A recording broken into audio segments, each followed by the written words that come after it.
Offshore drilling rigs have all the functions of onshore rigs, but also need to stay on station in a variety of sea states and allow for secure connections between the surface and the sea floor. To start an offshore well, a thick-walled, large-diameter hollow tube called a conductor is embedded in the sea floor, with the aid of a bit that jets away the sediment with high-pressure seawater. When the conductor has penetrated about 250 feet, the jet bit is retrieved and a drill bit introduced. The cuttings are just washed to the top of the well by seawater pumped through the bit. A second run of conductor is now lowered into the hole. At the bottom of the conductor is a guide shoe that stops the conductor snagging on the wellbore. Above the shoe is a flap valve called a float collar. A cementing tool is connected to the top of the conductor.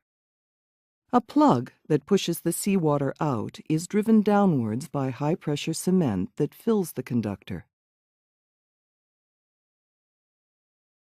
On reaching the float collar, this plug is ruptured, and cement flows out of the bottom of the conductor and up the annular space between the wellbore and the conductor.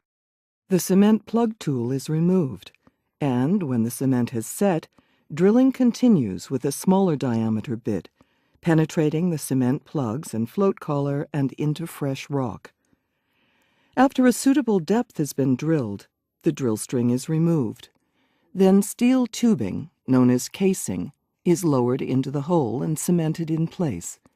This first casing run has an attached wellhead.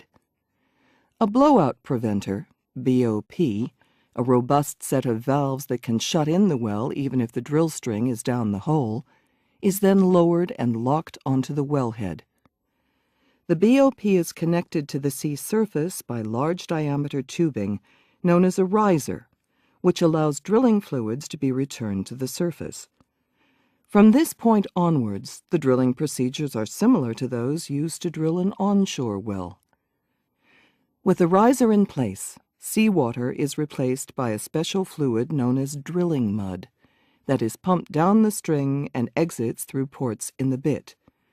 The mud not only cools the bit, but also clears the cuttings from the hole. The cuttings are captured at surface and examined by geologists to characterize the rock types that are being penetrated. As drilling continues, sets of decreasing diameter bits and casing runs are used as the well penetrates deeper into the rock. Each run of casing is cemented in place to provide integrity, a sealed system from top to bottom. The density of the mud is controlled by the mud engineer, adding dense minerals when needed. The aim is to produce a column of dense mud which exerts sufficient pressure in the well to counteract pressure from fluids encountered in the rock. This combination of the dense mud column, contained in properly cemented casing, aims to control pressures in the well. The BOP provides a further level of security. When the well penetrates a potential reservoir rock, the oil or gas may be detected by analyzing the drilling cuttings for traces of gas and/or oil.